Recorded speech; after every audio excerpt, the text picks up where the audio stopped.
Hey guys, before we start, a quick shout out to Alpha Dog Nutrition for sponsoring this podcast. Alpha Dog products are now available at dusupply.com, and you can use code ALPHADOG15 at checkout for 15% off and a credit for free shipping to try it yourself. Now let's get you to your podcast.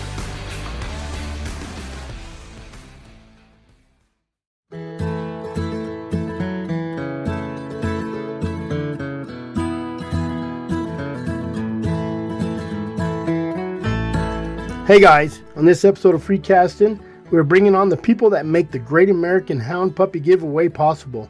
We have the New Mexico Houndsmn Association letting us know what they're up to. T.O. Jones is jumping on to give us a little update on what's going on back east with all the flooding. And we talk about some social media conflicts going on. And you know us, rabbit holes. Big enough rabbit holes you can fall in. If you want to check us out live, go to YouTube, look up Anecdote of a Houndsman channel. Check us out every Wednesday night. If you have any questions, you have any ideas for the show, email me, anecdoteofahoundsman@outlook.com. Now let's get to the show. I hope you enjoy it. As usual, I was trying to do stuff last minute. Justin should know this by now. It's about normal. I know. There's other people coming. I don't know where the New Mexico Houndsman guy went. But we'll kick it off with Amanda and Caleb. So you guys are with the Great American Hound Puppy Giveaway. Did I get that right? Yep. Yeah. And you guys were on a better podcast earlier last week, I think, Dustin's. I don't know about better. I had to bring him on so he's not too much competition. So, he's doing a good job with his podcast, that's for sure. He is. You'll learn, you'll get a lot of good fans, and you'll get a lot of controversial fans. Yeah, those are always fun. I don't know where Jared is. Jared just called me and was like, you got to get on this. There's a site called Mountain Lion Sightings on Facebook, and they're just saying vote for the 127. And yeah, and it's just him and Rowdy Houndsman that are doing all the talking. There's another guy there, but yeah. And it's not the fact that you're not going to win those arguments with those kind of people. It's the fact that other people might see. I just posted Lionheart on it, and I guess they're not taking it down or nothing. So kind of like what's what my topic is share, because even when you're arguing with someone, if you can keep it semi-intelligent, which is hard to do with unintelligent people sometimes, tempers. And just one little link might make one person look at that link, and then it might change the way they vote. Exactly. If you're looking for intelligence, I don't know why I got an invite. Well, if I get a bunch of unintelligent people, then I might look a little smarter than somebody for once. I see how it is. So Caleb and Amanda jumped on like last minute too. So I was just buzzing through stuff, and I said, I'm going to just see if they want to come on. If they can't come on tonight, you guys will be able to come on next week or something. But what I'd like to do is get a whole podcast and try to get some of these kids on to tell You're their in luck. story a little bit too. You got one? I got one. There you go. We stole the show. You're going to steal the show. Mine'll be home at 7:15. There you go. Well, it's, what is it, 5 here? What time? Where are you from? 10 minutes. 10 minutes. Where are you from? I'm in Wisconsin. Oh, gotcha. You guys are only an hour ahead of us? Oh, 2 hours. So. And then Amanda, where are you from? We're in Idaho. So we're an hour ahead of you. So it's 6 here. Oops, I got comments here. And then who's with you? Who's with you? You got some guests. I got it. This is my husband. He hunts hounds also with obviously the family. Ours is a whole family event. So he's here with me, and then my son Blake, who won the Hound Pup giveaway in his age group. He got 3rd place in his age group last year. Yeah. So we have him. So I told him he might have to answer some questions. He's going to answer all the questions. He's the reason we're talking tonight. He'll answer anything you want him to. Let me see here. So tell us a little bit about what you guys do. So you guys kind of run it? Go ahead, what it's called? Yeah. So I took over for it this year, and Amanda sent me a message asking to help, and she helped a lot. But Amanda and Wayne Reeser ran it the giveaway before. Andrea, sorry. But they ran it the year before and ended up passing the torch on. Some issues came up with it, and they no longer wanted to do it. I don't have any more details than that, and I guess the details don't really matter anyway, other than we're running it now. When it comes to hounds, there's always a lot of details. You're right. It don't matter. Houndsman associations, alliances, organizations. I got John Rutter coming on from the New Mexico Hound Association. Same thing. There's a lot of issues there. So so you guys just took it over? That you were kind of part of it, or? So I found Carl Boykins first. He's the founder. He's the one who started with originally one dog, I believe, and just given one hound away. And I followed the letters that he got from that and just kind of followed what he was doing on his personal page for this giveaway. And then when the research took it over, I was in it a little bit. I donated a couple of the books that my mom wrote. My mom wrote a book for Cooper about his first hound hunt for a coyote with dogs, and donated that and just kind of immersed myself amongst the group and just kind of got asked or volunteered myself. I'm not sure which. Yeah. And then I came across it last year in the summer, and I showed it to my son, and I was like, hey, they're doing this giveaway and you have to write a letter. And he instantly was like, oh man, can I write a letter? My dog is old and I'd really like to write a letter to maybe win a pup that I can train. So we sat down and spent a good amount of time writing his letter.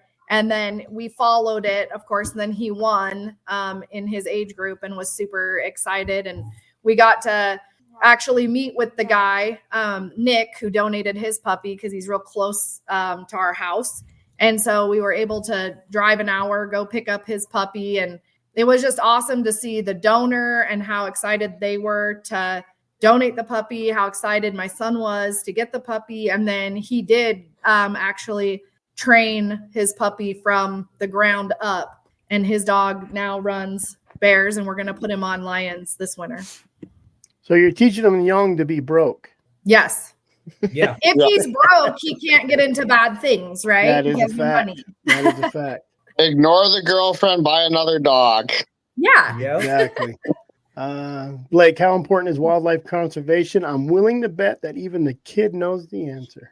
You know what's funny is, and Caleb and I have talked about this, is this year we went hunting with a friend of ours, Cody Rollins. We went and hung out with him for a bit, and we ran a bear, and we treat a pretty good boar, like for around here. It was a little over 200 pounds, and it was the first day, and we were like, oh, I don't know, and not sure if we could do it or if we should shoot it. And then Blake's like, I think we could probably do better. Like, there's bigger ones out there. And then we went to, his unit caught on fire, and then we just kept treating really small bears. And so he was just like, he was heartbroken because he didn't get one, but he let a bunch live this year. And that is conservation, right, Blake? You got to speak. Yes. Say yes. Yeah. They're all brave till they're on camera. I know. I was like, are you going to actually respond? And he was like, yeah. And then he gets on here. It's like, Brett Vaughn. Nod's good. You made it. I seen you down. I didn't see you down there. You were down there. Not used to my system. I didn't think you were going to let me in there for a minute.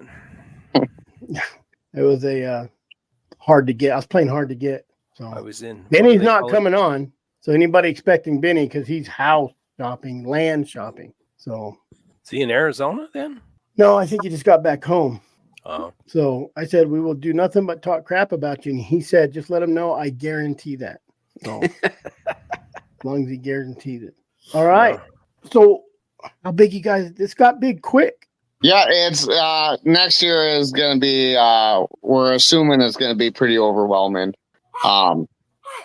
I fully expect that we're going to get 100 letters or better next year. How many did you get this year? We got 33 letters. Well, shoot. We originally had 33 puppies to give away with letters. Some letters were for some gear only from kids that couldn't accept a dog for the time being and stuff like that. So total letters were probably close to 40. Total dogs given away was 37. Wow. And those And are I'm from all still over. receiving calls for donations of puppies. I am not. How are you? Are you doing it by state? Letter by state? By who gives away a dog in, say, Arizona or Colorado or New York? We are trying to keep it as regionally based as we can. It's hard to do just because, I might get 9 letters for kids from Wisconsin, and I might only have 3 people in Wisconsin that were willing to donate a dog. So there was some travel that was associated with this, but it wasn't terrible. Most of the dogs came from at least a neighboring state. Yeah, I think the worst one we had was West Virginia to Utah, and that just I was like, Caleb, I feel so bad, but we were like, somebody's gonna have to bite the bullet on this one. And then Nicole Merkel jumped in and volunteered a lot of her time to get puppies to kids, so that was super helpful. And she would get them, as far like west as she could. And then there was other just random people who were like, hey, I want to help get your dog where it needs to go, and they jumped in and started helping getting dogs places. So it wasn't too horrible. And then you guys try to keep track of these dogs once they're out, get a little progress report back. We try. We try. That's up to the family. And, we got a couple people that aren't even on Facebook that won dogs that, one gentleman, his mom saw it and sent him the info, so he wrote in. But we try to do updates. We hope everyone continues to do updates because everybody that donates a puppy wants to see their dog excel with the kid and whatnot. But ultimately, it is up to the child and the parents of that child to continue to post updates. Yeah, Blake actually became like buddies almost with the guy that Nick, who donated his dog last year. And like he'll be like, oh, send this video to Nick, send a picture to Nick. And then Nick will reach out and be like, you doing any good this year, buddy? And so and of course he follows me on Facebook, so he sees a lot. But there's times that I'm sending messages to Nick for Blake. Good deal. And when you said next year, you guys shut down for the rest of the season here? Or? Yeah, so we're going to fire up again and start looking for donations probably around March. We spend enough time with this that it's time for me. I won't speak for Amanda, but as far as me goes, I need to get back in touch with the family. I get laid off here November 22nd from work, and then it's family time, Dad, for a little bit before this kicks off again. Gotcha. Yeah, we're going to be doing a few things in this downtime. Like I know we set out rules this year for the letters, which worked out really good. There's a couple tweaks we want to make to the rules. And then we also wanted to create a kind of like a rules guideline for puppy donors too, like the types of dogs that we'll accept. And we do kind of vet those dogs a little bit. Like the people have to send us pictures and videos and stuff like that of like the parents and like proof that they hunt and do that stuff, so we're not just getting everybody's calls. Yeah. There's John. Hey, I was having issues, man. Jeez. Ended up having to get on my phone. My good computer's down, and I got a laptop, and I can't plug in Ethernet to the damn thing. So I was trying to connect wirelessly, and it just doesn't work. Gotcha. How everybody's going? How's everybody doing? Yeah, we're talking about the Great American Hound Puppy Giveaway. Oh yeah, I don't think I heard about that. It's on Facebook. It's everywhere now. It feels like it. I just talked to Carl yesterday. I think it was yesterday. Might have been yesterday. I was checking the bear yesterday, so I did talk to him. He wants to get involved with some stuff we're starting in Arizona as far as a working dog alliance. So I guess you guys took all that away from him, so he needs to find something else to do now. So we kept him involved. We made him be a judge this year. So he had to read all the letters from the kids and decide which ones he thought were the best. Who'd he find to read the paper to him? I didn't know Carl could read. I think he had one of the dogs do it. Oh, probably what it was. And so what else? So when did you say you were kicking? Oh, who was it? Jeremy asked, how do you, where'd it go? How can a fella get a hold of you to donate a pup for a region?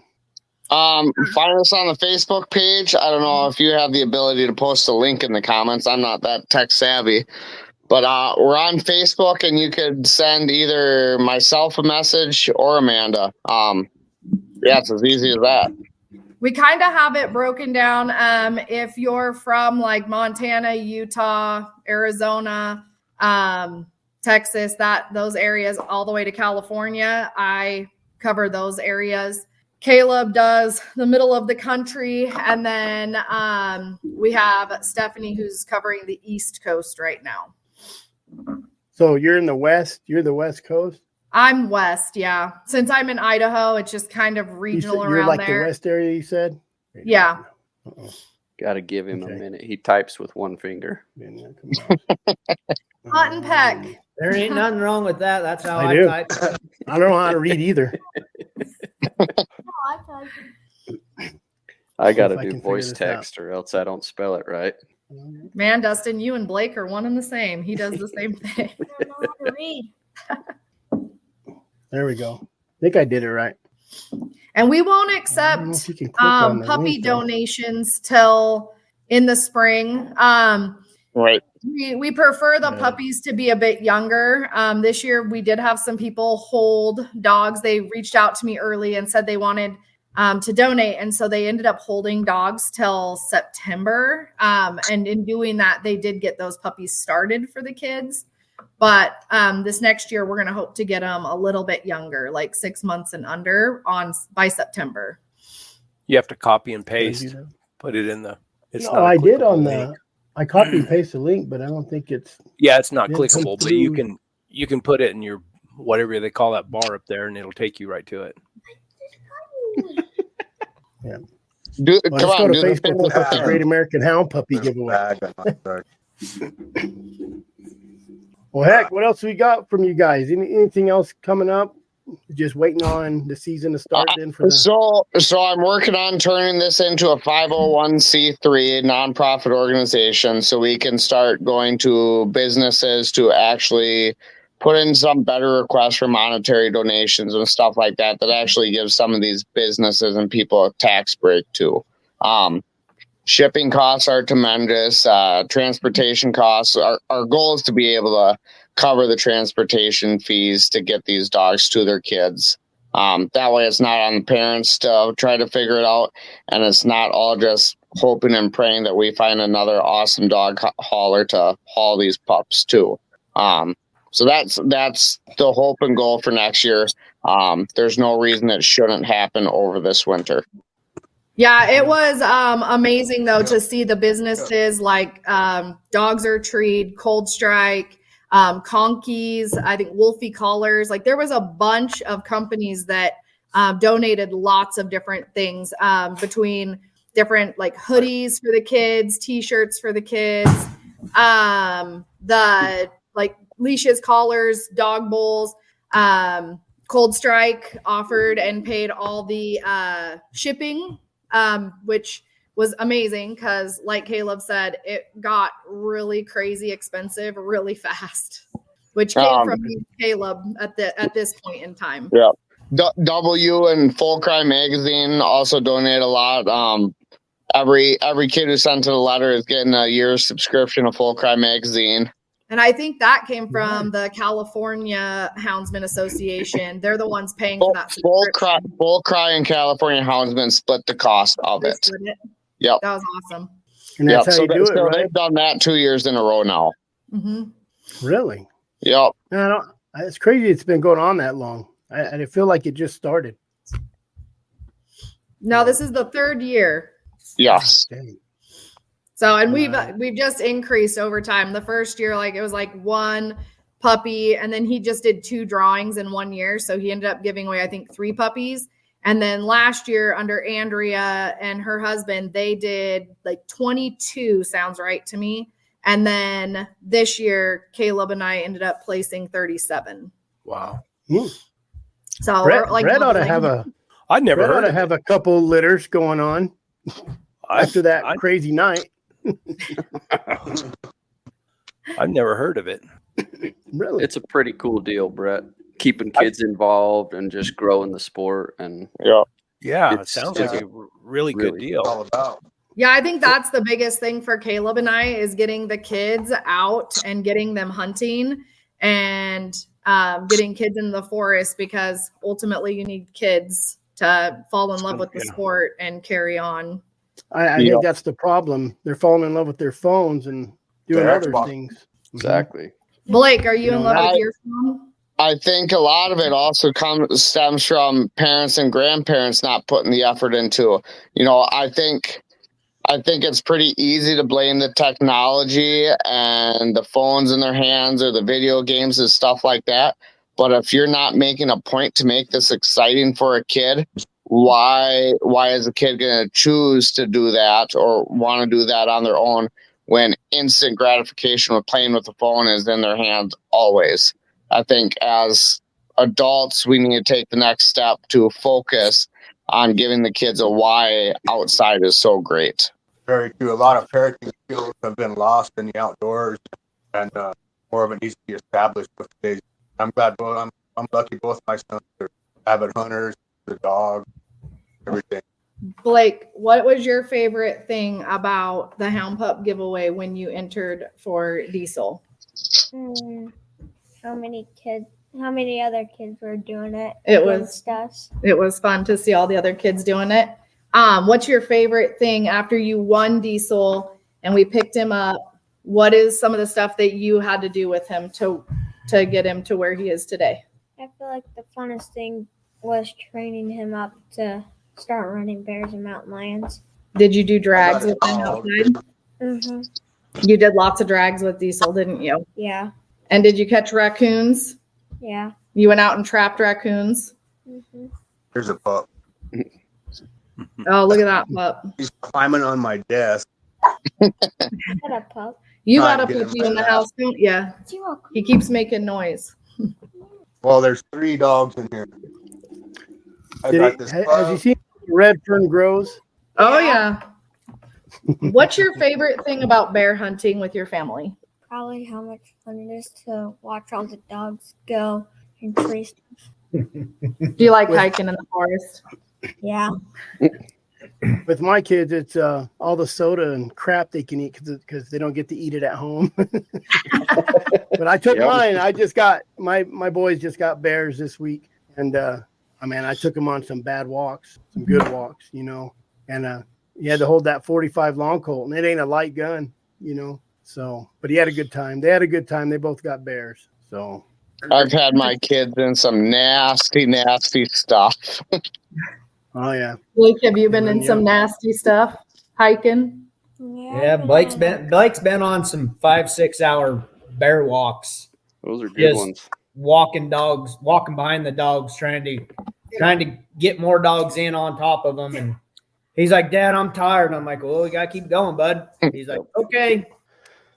Michael Hanlon said, would it be possible to sponsor a couple of kids, pups, or for maybe expensive dog food vaccinations or some kids so it doesn't burden their families? Get in contact with one of us, and we will.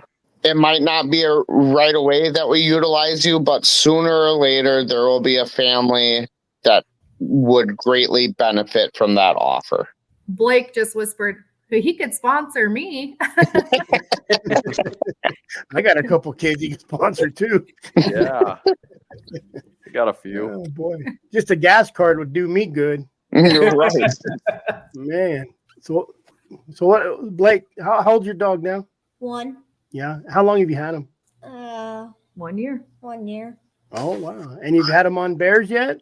Yeah. My other dog, he's 11. Yeah, Good, you got. good. So we started Blake. He got his dog was 8 when he got him, and we said if you can take care of this trained dog that's fully ready to roll, if you can take care of this dog and you actually show us some drive to go to trees and actually hunt, then because we were new to it, right? We had just started, and he was like, okay, and I was like, maybe we'll talk about a puppy, and then Blake just fell in love with it instantly. Like he was all in, committed to hound hunting. And then he won his puppy last year. We picked him up in October of last year, and Blake has trained him from the start. He pretty much did most of it on his own. And he was on bears this summer and treeing bears this summer and fall. Good deal. Yeah. My boy Cooper's an absolute freak. He's already guiding people. So he thinks. He certainly tells everyone how it's going and what to expect. Out these dogs are gonna go do this, and then they're gonna do. Yep, they're barking. See how they're barking there? Yep. It means they're jump now. So he's telling adults this. He's explaining how awesome he is as a kid to other kids because he has dogs. We're now taking random school kids here and there out on trips because Cooper's talked about it. So it spreads like wildfire if you open the doors to let it. You know what? I think the best interest to get kids. We do a small hounds trial in Arizona here. It's not huge, but I take kids from the school, my boys' friends, and you let them run some of them dogs. I got some gentle dogs that don't yank you around. You let them run some of them dogs, man, they're hooked. It's such a sense of pride of look what I did, because the satisfaction, it's instant gratification. Oh, I'm getting some pictures of Blake. Is that Blake? Yep, I'm sending you pictures of Blake with his dog. You want to send that one? Okay. I'm not as fancy as Brett and all hooked up. All the Apple stuff. Let me email it to myself here. And that bobcat in that picture is my bobcat that I shot. And Diesel was there on that bobcat, wasn't he? Yeah. He may not have done it all by himself. Like Diesel obviously didn't tree it by himself or anything, but he was there when Blake got his first bobcat. And then the other one is him and Blake. Diesel was using Blake as a tree to bay at a bear. I think all puppies do that. I'm sending them now. I'll get them in here. So what advice do you have to other kids there, Blake, on writing an essay? What should they include in their paper in the essay to the Hound Pup giveaway? What things did you write about? Find a big brother or sister who could write. I wrote it all myself, but I wrote about my other dog, and I was writing about how old he was and stuff to get one because I don't know how much longer he has. Oh, you tugged on the heartstrings. Yeah, that would have got me too. Did you talk about how you were going to train your dog and the type of things that we hunt and that stuff? Did you talk about that in your letter? Kind of. I said that I'll go hunting with my dad and stuff with him. Yeah, you said you wanted your own dog to go on lions because your trained dog doesn't do lions. Yeah. And then you got any advice for training once you get a puppy? I'd say start small and then go big. Maybe I should take this advice. Holy moly. Start small like what? What did you do first with Diesel? I started in the backyard with him on bear hides and kibble training, and then I slowly moved up to raccoons, and then now he's at bears. Good deal. Doing it right. So what's some of the methods you use to train? Like kind of grabbing a handful of dog kibble and throwing it out in the yard so he sniffs it up and gets it, or I use a hot dog and throw it out there pretty far. And you did hot dog drags with him at first, and then he would just like beeline it to the hot dog, and he didn't have to sniff it up anymore, didn't he? Yeah, I would hold him, and then I would tear it up and throw it out there, and then I would let him go try to find it. Uh-oh. Okay, Did you I'll use whole contact cages you. with the raccoon? I'll contact you through your Facebook page. Chris, I might send you some cigars. Hound hunting with my granddad in Vermont as a kid is some of my best memories. Oh, dang. There you go. I Just know. Chris. Hey, you got cigars sent to you, Brett. You hadn't even shared them with me. Well, sorry. Jared, do you get anything? You're on here all the time. Those two don't share? No, I get nothing. I just get to sit here and listen. Blake, I have a 12-year-old hound that walks to trees with me, and once there, he acts like he treed the bear himself. He has bad hips now, so he doesn't get to run anymore. I had an old 15-year-old, same thing. She'd run, but I didn't want her to, and I'd let her out of the truck when we're close to the tree or whatever, and she'd go in like she found it. He doesn't really he doesn't really walk with me to the tree. He runs a couple, and then if he's like really tuckered out one day, he'll walk to the tree with me. Yep. When's your first lion hunt? As soon as the snow flies. When's our lion season? No, it's like the 23rd of November it opens, but we got to get some weather first. I think it's coming. Jeremy wants to know if Blake's for hire. Jeremy needs lots of help. Would you go help do dogs? Yeah. I got paid $20. $20? There you go. She's cheap. I'll give you 40. I'll give you $20 and I'll have Crystal homeschool you. There you go. Man, Caleb, he'll be coming straight to your house. Yeah, sounds great. I can slave labor a child. Crystal's already trying to get us to buy a house out there. She's like, hey, I bet we could find you a place to live. Land is cheap over here. Okay, let me see. Let me see if I can get these pictures up. I'm working on it. There we go. I got to share my screen. Share screen. There you go. You want to tell us a little about that, Blake? How was that race? It was quick. It was. He was almost 100 yards off the road. And then you got there, and what did Diesel do? He used me as a tree. Was he like, look what I did? And Diesel, that's Diesel, right? The pup right there behind you? Yeah. Oh, nice. There we Tell go. us about this. Now you're talking. That's Diesel and my bobcat that I shot. Everyone didn't think I could shoot him in the first shot, but I did. How old are you, Blake? I'm 11. Now, when you hit 12, we're going to talk crap about you being a snow hunter. So you got one more year. I shot that one when I was 10. Oh, let's brag. Let's just throw it in everybody's face. What was There that? you go, right there. That was the day that we went and got him, and he loved me. He did, huh? Did you love him? Did you guys love each other right away? Yeah. Good deal. Heck of a story. Caleb's daughter has Diesel's sister. Yep. Ruby. Blue tick name Ruby. Explain that one. Yeah.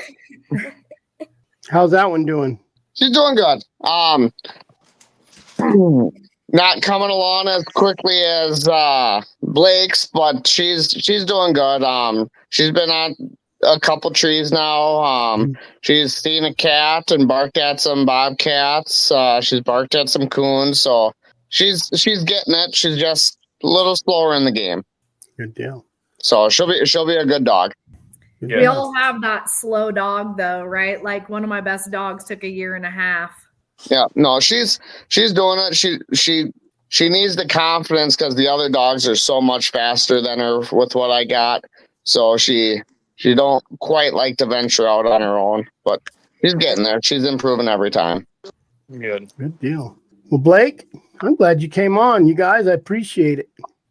We're going to have to probably do a whole show, try to get a whole bunch of kids. It'd be nice to get a whole bunch of kids and have them just kind of go through and give them 10 minutes to tell their story.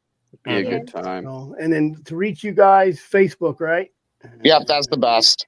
Yeah, Messenger. And we normally get back to you guys pretty quick if we get a message on Messenger. Our our first place kid this year, it was pretty awesome. When we talk about like why we do this and continuing hunting, our first place kid this year, he at 8 years old, he went out and he had got, I think he got his first hound when he was 6 or 7. And then that dog died bear hunting. And then he got another dog and he was all excited. And then in his letter, he talked about how his new dog, his replacement dog, bit him. And so he was like, she hated me. So I had to switch with my dad. And so him and his dad switched dogs, and his new dog, he said he just loved her and she was amazing. And then she died hunting also. So by the age of 8, he lost 2 amazing hounds. And, his letter really pulled on everybody's heartstrings. And, he had some ideas on how to train them and everything. And so he was our grand prize this year. And we were just sitting there thinking, if at 8 years old, you can lose 2 dogs and you're still trying to find a way to get yourself another dog to keep hunting and keep hunting alive, like you're going to do this forever. Yes, he is. Yes, he is. Well, you guys are more than welcome to stay on if you guys want to stay on and talk crap with us. Blake goes, we got rabbit holes all over. Oh, yeah.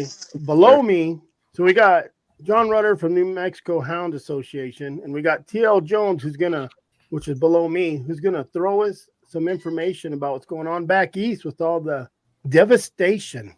Right there, Mr. Jones? Yes, sir. Someone asked me, who's the guy in the suit and tie? He's an undercover. He's an undercover guy. Yeah. I just got out of church and hopped on here, so I haven't got the change yet. Ooh, that's a rough place to switch from church to here. Yeah, making us all look bad. He had to go to church just to get on this show. Right. You had to ask forgiveness for buying another dog. Oh boy. So what's going on back? I reached out to you and I said, hey, do we need anything? And you said they had a lot of stuff that actually went over there. So it actually worked out pretty good. Yeah, it's been, I hope someday somebody does one of those 60-minute type shows on just the logistics of the stuff that came into Appalachia from all over America. And I keep telling people our government may stink, but the American people are awesome. There's been so much stuff sent into Appalachia in the past 2 weeks that it would just blow your mind. Every church, every fire department, every community center is just overrun with stuff to the point I have a hard time now finding any place to take it. Everybody has everything they need, and that happened within 7 days of this flood. Wow. That's cool. Did that come from everywhere? Like the United States? Did. Yeah, it did. It was, of course, I can't tell everybody's experience, but with our church, it was basically two situations. Church people that I've known over the years, I've served in different churches from the east coast of Virginia through the Appalachians all the way out. I lived 8 years in Montana. And so I know a lot of church folks, and they just poured stuff in here by the thousands of dollars worth, totally unsolicited. I didn't ask anybody for anything. And then Houndsman XP, I've been on their podcast a few times. They opened an Amazon account so people could send stuff straight in. And hound people all over the country just absolutely slammed my church full of stuff, to the point that the post office called and just begged us to start picking up her stuff because it's about to kill the woman trying to deliver it. That's good. Real good. It's nice to know that there's people out there that actually, care. Yeah, I think it's a great lesson in what we have as a country. We sort of sometimes feel like, well, it's isolated. Nobody cares anymore. People don't have any sense of community. That's just not true. People do care. And the amount of stuff that has been sent, emergency supplies, is just overwhelming. And now I'm having people send me so much cash, I'm having to go out and drive around just to look for people that still need help to give them the money. Me and my church treasurer, the Monday after this flood hit, we went door to door to door to door, giving families $250 a piece.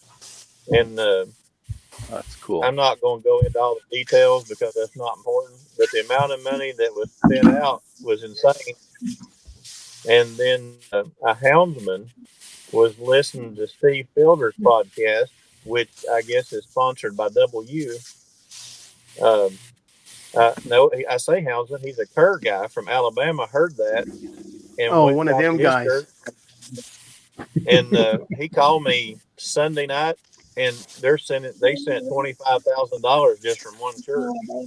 Wow. Wow. And I think our church is not a large church, and of course I think our church has been sent close to probably $80,000 now just to give to people. Well, Richard Fight said that's a good problem to have. Boys, I guess Yeah. better to have too much than too little. Yeah. Is there I any can't way to say it. store that up? Well, we've been asked to save some of the supplies that nobody needs right now, because a lot of the people, especially on the North Carolina side, if I back up a little bit, the flood is different than say flooding on the coast, because when it floods on the coast, there might be say a 5 square mile area where everybody gets wiped out. In the mountains here, it was the homes on the rivers and creeks. So you may have 20 neighbors who lost their house, but the 50 people on both sides of them nothing happened. It just depended on where the water went. And so, like my house, I had no issues at all. The church I pastored just 500 yards from the dam they thought was going to break. They kept telling everybody in the news they thought the dam was going to break. We're 500 yards from that, and it did breach, but it didn't break. And so our church didn't get touched, but a lot of them did. And a lot of homes right beside of my church got completely annihilated. Well, it's a dang good thing what you guys are doing for sure. Well, and it's I honestly can't take no credit for it, but I mean, it just the flood happened and all this stuff poured in, and all we're doing is giving it to the people who need it, and it's been just insane. It's not just us, man. I mean, everybody around here that wants to help is just being inundated with both supplies and money. You've never seen nothing like it. It won't be enough to build back all the houses. That'll have to come from something, different. I don't know what, but as far as taking care of people's immediate needs after the situation, everybody got everything they needed. Beautiful. Perfect. And all the rumors about, is it easy getting back in the mountains? Because we back here in the west side, we heard that it was hard to get back in there, and they were having packers take stuff up in the hills, and the government wouldn't let them through some places. True? Not true? Yeah. A lot of the rumors, it's hard to trace down because the communities are sort of isolated from each other based on where they're at, some holler. And you hear about the rumors, and I don't doubt some of them are true, but it did require a lot of people getting back into places where the roads were washed out, including packers. But that was, say, the first 4 or 5 days mostly, trying to rescue people. I tell you, I've a good team of horses and mules. Those first 3 or 4 days were life saving. So they were packing up into the hills. Absolutely, they were packing in, and they're still doing that to some extent. Wow. It's just not rescue now. Now it's cleaning up and body recovery. I think there's still about 91 people missing on the North Carolina side and 2 people missing on the Tennessee side. Gotcha.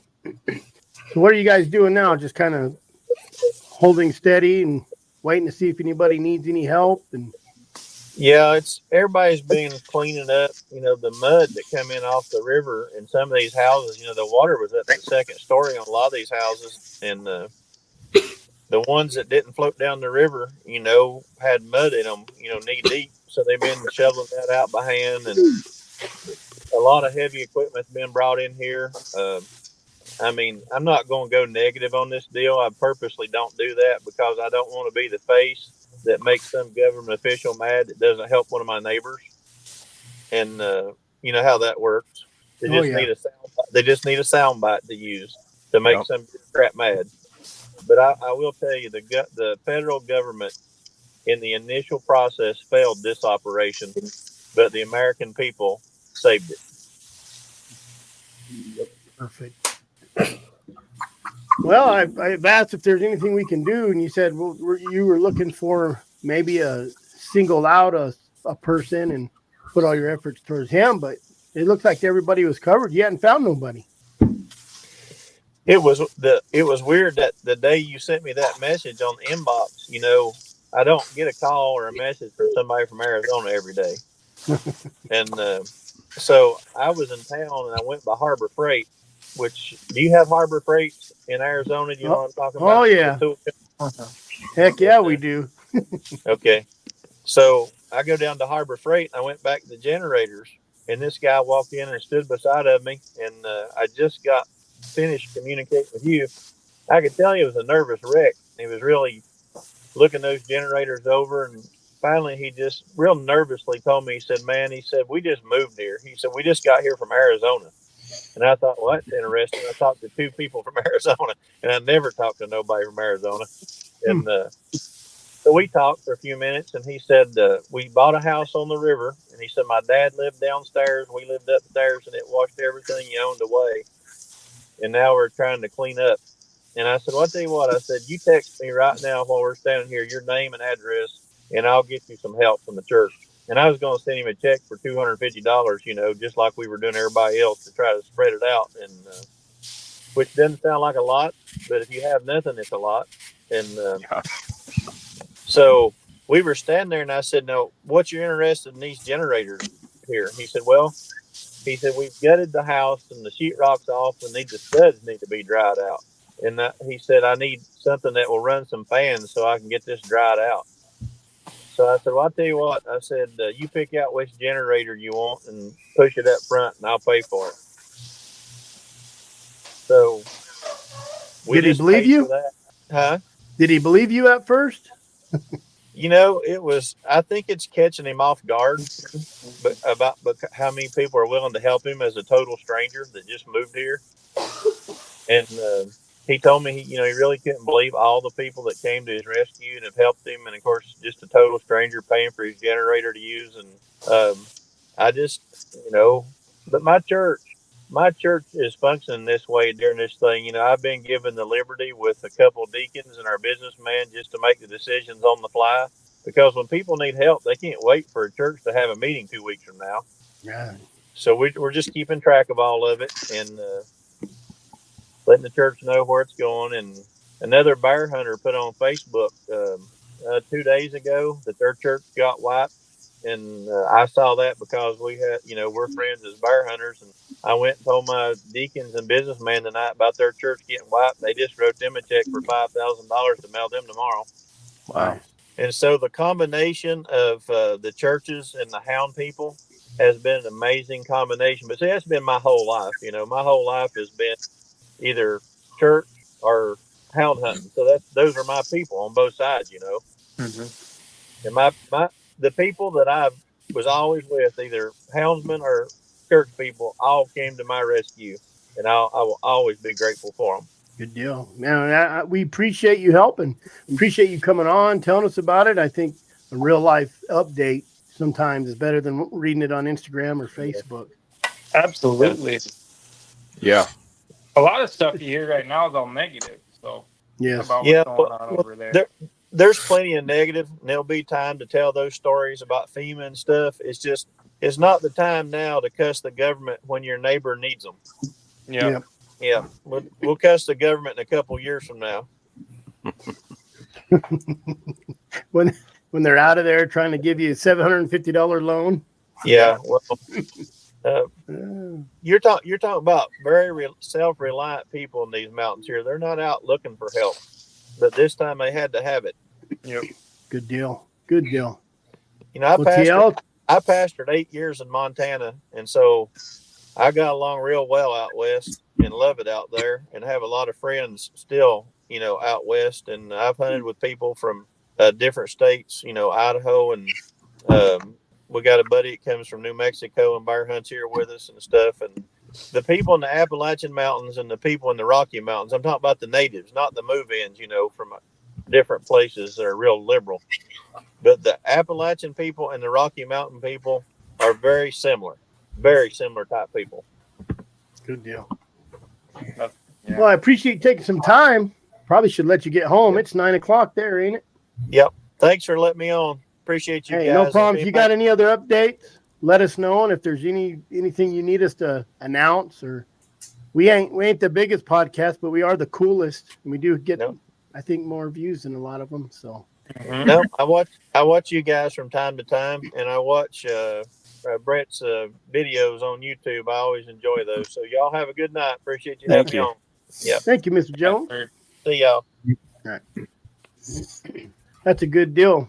It's a good deal when community comes together. All right, next victim. Jason Rudder, New Mexico Houndsmn Association. No, Brett's threw some money that way before in the day. Yeah, I joined it a couple times. Yeah, I remember that. But now it kind of got minimized, and there's some issues, and now you're trying to rebuild. I'm not a big participator, but I joined. Yeah, we had a lot of support. I mean, to begin with, when I was voted as the president, and it was really I had a big meeting down here in central New Mexico at the Boston River Park they have, and it was really more like a coon club, before it was an association. And I mean, we were founded in down off Second Street, like 1980. And you're breaking up real bad. Am I breaking up bad? Yeah. Is it as noise cancellation? Are you on your phone right now, you said? It's like popping. Yeah, I'm on my phone. I feel like it's noise cancellation. We'll figure it out. Yeah, I don't know. Am I still breaking up? Go ahead and talk. Am I still breaking up now? It's got that little pop to it. It's just poppy, like when you between words. Probably speaker. Hard to hear. Anyway, yeah. Go ahead. Sorry, guys, but anyway, 0. So, okay, yeah. So from there, I wanted to bring the New Mexico Houndsmn Association more to stand for like all the sporting dog in New Mexico and hounds, and be more than just a coon club. You guys still hear me? Yeah. Okay, cool. And so the past, I don't know, it's been like 5, maybe almost 6 years now. We're going real strong for 4 years or so there, and I was having a lot of UKC meets and stuff here back in New Mexico. We used to have the New Mexico State Championship here for the United Kennel Club. So for the coon guys, I kept them behind and started advocating for other houndsmen, bear and lion hunters and whatnot. And I've been trying to push it like that. I've done a few expos and stuff, got us out in the public eye more now. More people know about us. And then recently, we just had like a downfall of staff members. And last year, I had a bunch of hunts scheduled with KC, and I was working on a bear camp for whoever. We did also have four boy hunt, but any dog have a regular dog hunt. These night hunt. A lot of guys were coming and turning. Kind of the board kind of fell apart. Standing member, Mr. Fred Moore, he was our judge and treasurer. He chose to retire. So stuff got shut down on me, and fortunately, I kind of hurt myself last year and blew out a couple of discs in my back. I couldn't walk for about 3 months, and I had to cancel a lot of stuff I had planned and a couple of expos in. And I started getting a little better. I fell off the stairs, shattered my heel. So everything kind of just went into healing after that. Now I'm trying to get it all back together and find people who are interested and find the support that we need. Trying to find ourselves with a couple organizations here in New Mexico and abroad that I don't want to name them now, but it might be good organizations to go with. They're really controversial, but I think it would be right to go that direction sometimes and align yourself with both sides. You know what I mean? So how can we get hold of you? Okay, you can get a hold of me at the New Mexico Houndsmn Association at gmail.com, or you can message us on Facebook. We also have a website up. That's the New Mexico Houndsmn Association.com. There's one of our pages. You can message one of our pages there. I try to stay active on stuff. I mean, it's kind of hard just being me at this point in time, and everything's on my time, but I don't want to give up. I don't give up on houndsmen in New Mexico, you know, and really do it for the dogs out there working, doing what they're bred. That look right? Look that up. New Mexico Houndsmn Association at gmail.com. Yes. So you're looking for members. You're looking for people to help you run it. Yeah, I'm looking for members. I'm looking for staff. We need to really come together as a state, as houndsmen in the state of Mexico. We all need to come together. We got fights going all around us. I guarantee you that we're in the fight for these antis to come in the next year or two. We're going to be fighting these battles in Colorado, fighting battles in Arizona, fighting. We're already banned trapping in Mexico. Yep. It's made a big impact with the trappers not out there doing their job, you know, in small communities, even in cities, but they're seeing mountain lions in Rio Grande, you know, and soon desert. People probably trap before they ain't doing it. So we're definitely excited. I was under the impression someone said, "Oh, they're a right to hunt state," but you said that is not true. That they can bring a ballot initiative to you guys. Yeah, they in 2021 we tried to get it as a right to hunt state. Wasn't enough support from the hunters or the houndsmen or any outdoors in the state. Find it online. So you guys got to probably start being proactive. Yeah, we need to start being more proactive. I'm talking with some local politicians and stuff here in Valencia County where I live to support houndsmen and some other individuals that are when it was. And I spoke with Chris. They're a great organization. We were close with them and whoever else to get us back going here and battles. Perfect. Well, look at your what was that called, Brett? The Sportsman's Caucus that Dan Gates said look into that every state Yeah, I should think have? so. I think so. Check that out. Quit chewing on that. So New Mexico Houndsmn Association at gmail.com if you're in New Mexico. Get hold of them. See if you guys want to help. You like Jason Rudder. Don, You got anything going on right now, or you're just kind of cruising right now, talking to some individuals with, like I said, a different organization, trying to get our ducks back to the road. I need to have any more UKC stuff or anything like that. We don't have a judge within a certified UKC judge coon hunt or competition hunt, you know, anywhere in the state of New Mexico. So, I mean, we're looking for judges to come out and help us out with the hunt. And also, we're looking to advocate for all the rest of the hunters in New Mexico. So, it is what it is, and we're trying to get going again. I launched this real good before, and we just lost the momentum. Time to build it back. It's time too. Oh, Heck, yeah. we appreciate you taking the time to come on. Yeah, thank you for having me. No problem. Try to get the word out, get you some members, and get you moving forward. Oh yeah, definitely. That would help and greatly appreciated. You're more welcome to stay on. Do any of these associations like yours, Chris, or are they going to become associated with the National Houndsman Association, or how does that work? Oh, speaking of, I'm glad you brought that up because I did talk to a couple of the steering members today, trying to just figure out what's going on. I don't know. I did voice my opinion and say, hey, you guys are representing everybody. Maybe you should get hold of. I mean, it's not a big secret. I'm trying to start one in Arizona, so not that hard to say, hey, do you want to be in on a meeting? I found Jason, the New Mexico Houndsmn Association on Facebook, so they can find, they should be reaching out to each state. But what they're doing right now, this is kind of an official, like, what are you guys doing? Is they're kind of waiting for that election because they're kind of full forcing that, proposition and in Colorado you're talking about? Yes, to get going full force on the National Houndsmn Association. So they're kind of waiting for that election. They've kind of, and plus all the devastation over there back east, they have a lot of stuff going back and forth. So what's going on? So they're just kind of holding out, and then once the election's over, there's a lot of people holding out a lot of things for the election. Businesses, money being spent. Yep. So Election year is a horrible year to do business. Never do business on election year. Right, Blake? Look, even Blake agrees. You know, everybody's waiting to see what to do with their money because they're afraid to do with their money.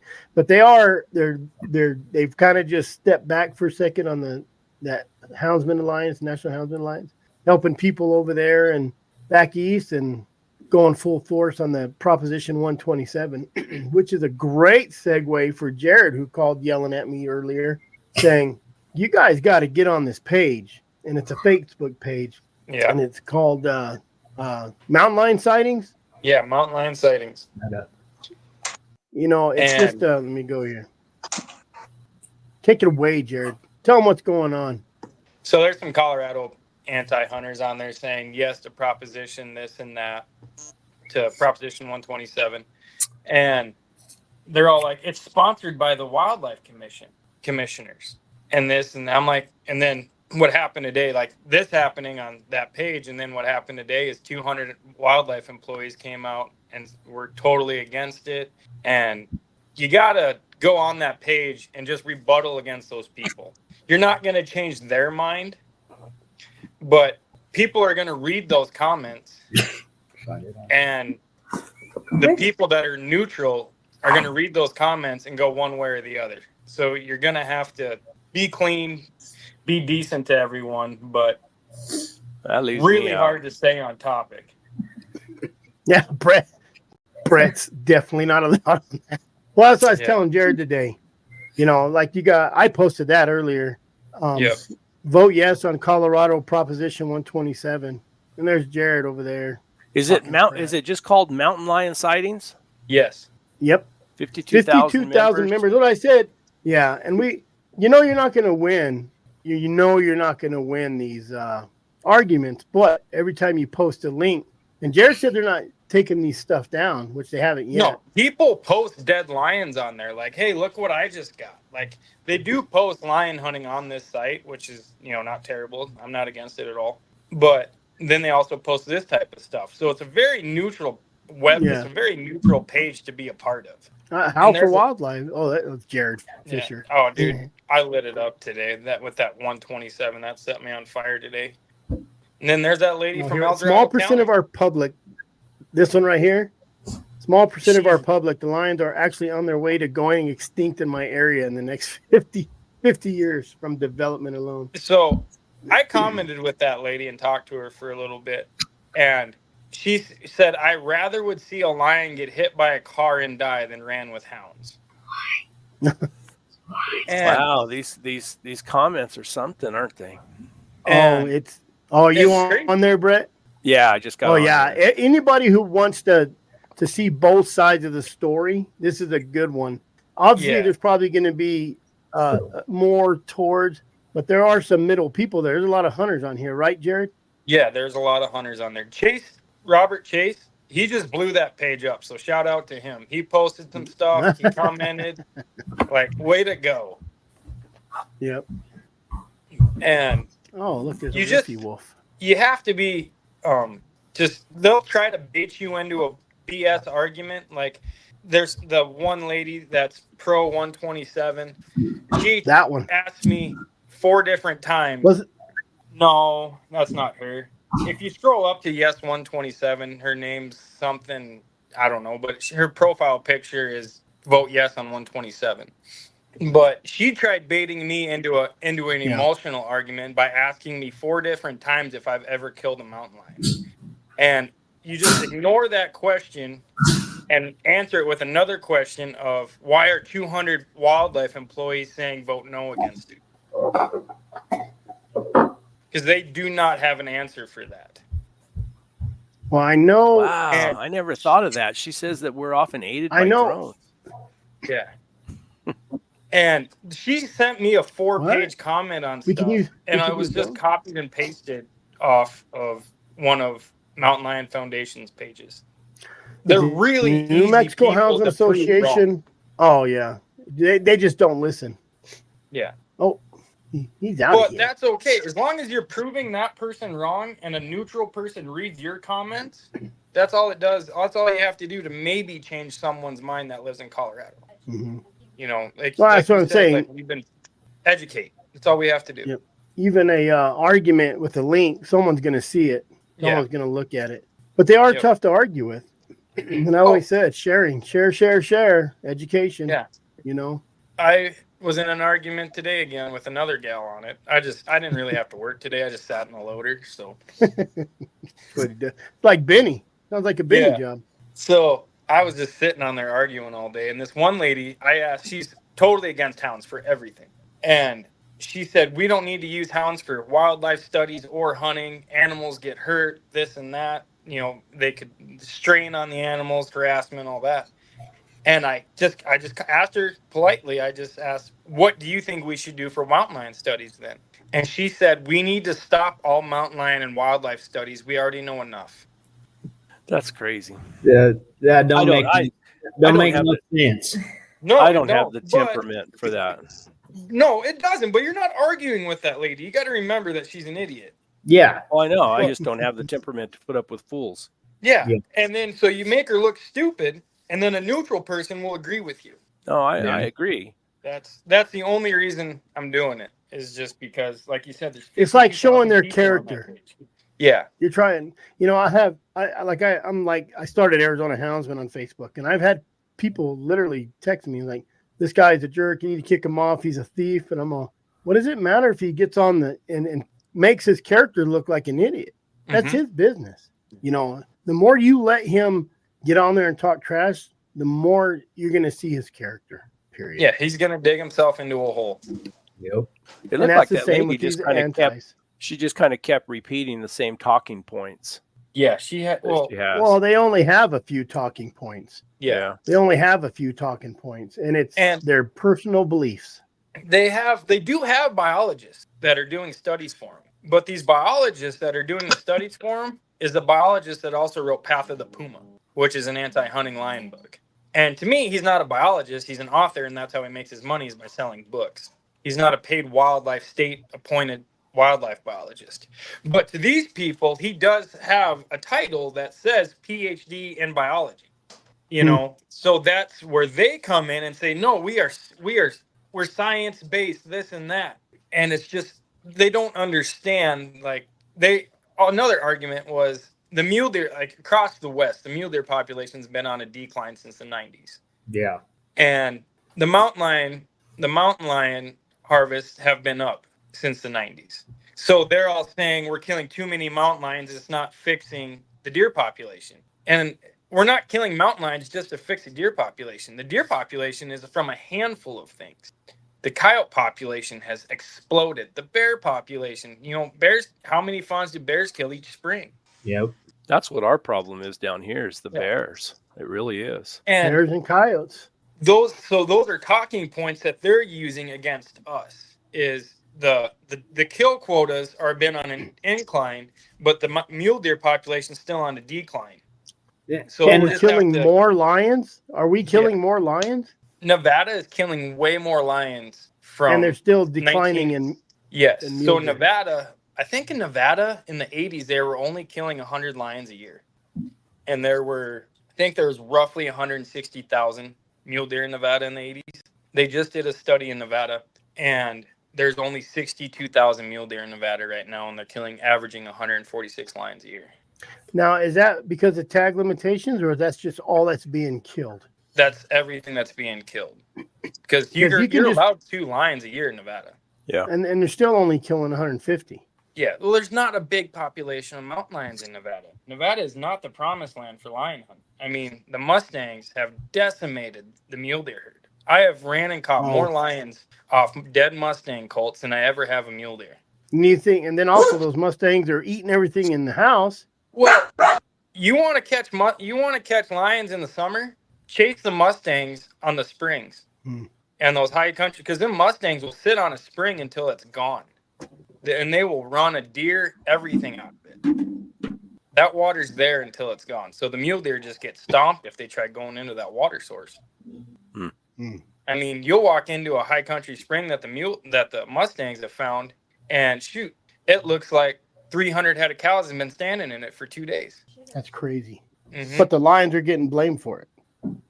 but the Lions are getting blamed for, well, not really in Nevada are the Lions getting blamed for the decrease in mule deer. They know it's because of the Mustangs and the lack of water and feed. But, they still throw in Nevada. It's the most liberal state to lion hunt in. Year round, day or night, 2 tags a year.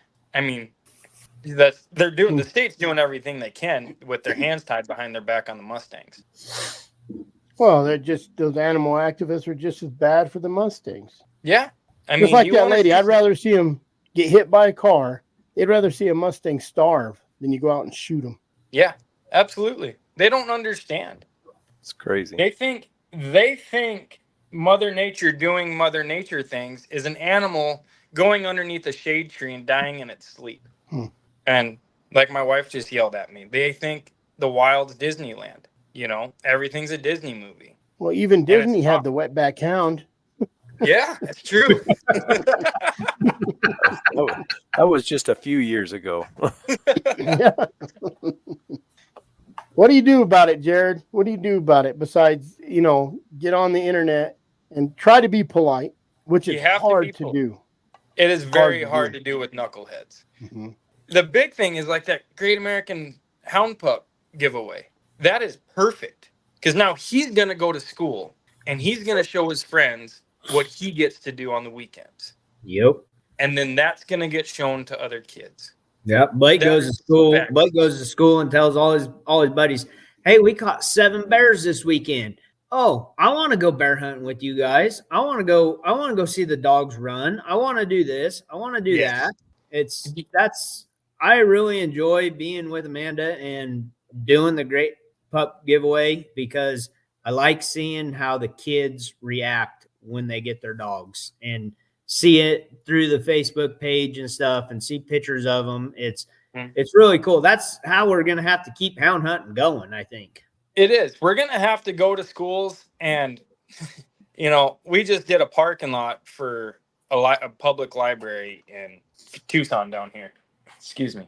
And you wouldn't believe the amount of people each day will sit up at the front of that door and try to push something political at that door on their little tables. In a school? No, it's just a public city library. Oh, library. Yep. And these people will sit in their little tables and they'll have their shade covers and they'll have their papers that you need to sign to support this. And they'll tell you why. And those old ladies will sit out there for 6 hours and watch us work and drink their coffee and tea and talk to annoy every person that walks in and out of that library. And we don't have one person in the hound community that will do that. We got to have someone that's tired, nothing to do on a Tuesday. Well, you need the kids. You need the kids to sit out there and passing out pamphlets. I drew a bear tag and I had some buddies that ran hounds and I went one time. We caught bears with dogs and I was like, Amanda, I'm buying dogs. She's like, we can't buy them right now. We lived in a subdivision. At the time. She's like, we can't buy dogs right now. We moved out of the subdivision. Now I got 14 of them. It's like, it's addicting. Like you go one time and you see a bear in a tree under them dogs. There's nothing better. I started loading up the dogs and running while he was at work because I was like, you're at work for 7 days. Bye. Yep. Yeah. I bumped into a guy today and he said, how many dogs you got? Usually I got 14, 15. I said, well, I don't know. I have oh boy, I only have 10. I felt like I was slacking because I didn't have 15 dogs. Yeah. To be fair, of our 14, one is super old. One doesn't really run much other than bobcats and lions. So she doesn't really run bears. And one is like 5 months old or 4 months old. Yeah, a person usually has them in all stages. Yep. Oh, yeah. You got to. You got to have, at least 7? You got to have your old one, your couple that's coming up, your puppies, and your real little puppies. Yeah. Do it right. Yeah. Mm-hmm. I mean, but then all of a sudden you got 10. I don't mind even having a handful of old strike dogs on top and not even let them go. Just dump puppies and dump the other dogs with them and let them go do it. Mm-hmm. Let the old dogs rig. I have one of those dogs. Relax. And I said that this last couple of weeks, and he ended up running a bear by himself because he's smart enough to know them bears are going to circle, and he knows how to come out of them little circles those bears do. You know, my other dogs, they're still trying to figure that out where they'll hang up and then they'll go. But I was out there Wednesday, 7, I don't know, almost 14 days, and he was getting sore. He's 10, almost 11. I tell you what, his ankle swole up, is limping on his front, and that dog will still run if I let him. You know, and that last bear we just got Tuesday or Monday, he rigged. Oh, I threw him out. I said, "You're just going to rig today. Yucky's going to take over." And man, he didn't want nothing to do with that. So I let him down, and he went and caught that bear. Yucky beat him because he's getting slower. And his son, Yucky, but it works out. Yeah. Well, this summer we stopped at a watering hole and let all the dogs get some water and stuff. And 2 of the old dogs jumped up on top, and I thought the kids clipped them in on the strike rack, and we were driving down the road and they blew up. And when I stopped to pick up, I was like, "Where are my dogs at?" And I looked on the GPS. They were already 200 yards down the hill. I was like, "Well, you better open the box and let the rest of them go." Yep.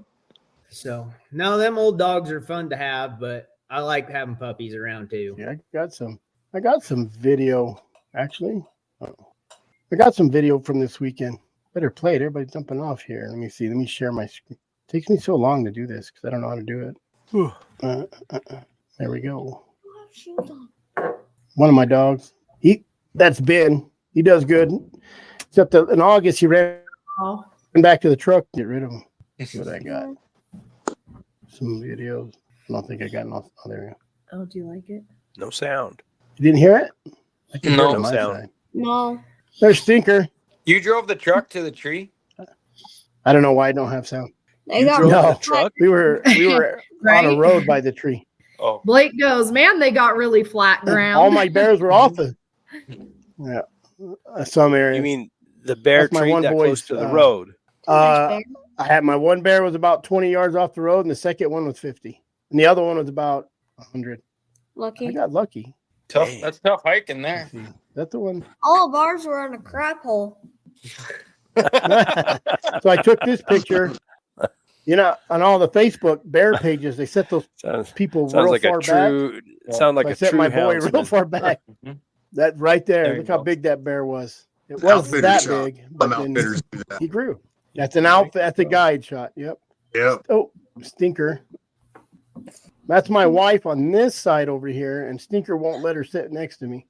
That's funny. There, Jared. There's that Proposition 134 we was talking about.